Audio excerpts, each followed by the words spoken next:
In connection with the recent murder in Berlin of Zelim Khan KHANGOSHVILI, we insist that the authorities of European countries note the fact that the Russian criminal regime kills Chechen refugees even outside their state, and deportations and extraditions to this country are a gross violation of human rights.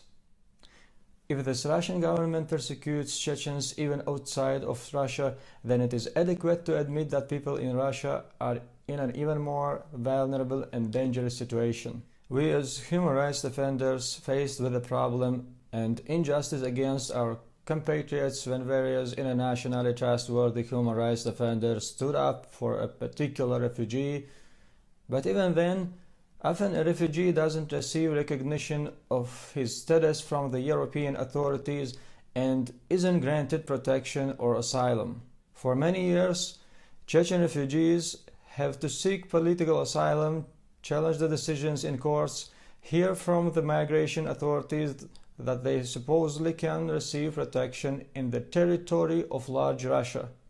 But for some reason, even in the European Union countries, authorities can't protect them from the attack by killers of the Russian special services. Killed recently Zelim Khan KHANGOSHVILI, on whom the Russian secret services attempted murder also earlier, for several years sought political asylum in Germany, which he never received. I hope that now the German authorities were convicted that he was in danger. Do the European authorities really need such a piece of evidence from the Chechens to recognize them as refugees? Should all asylum seekers be shot or poisoned in order to be believed? Why are his brother and nephew still unable to obtain asylum while being in one of the European countries? However, supporters of the Putin regime, such as Timur Dugazayev, who lives in Germany, who openly praise Kadyrov and regularly visit Chechnya, receive asylum or permission to live in the countries of Europe.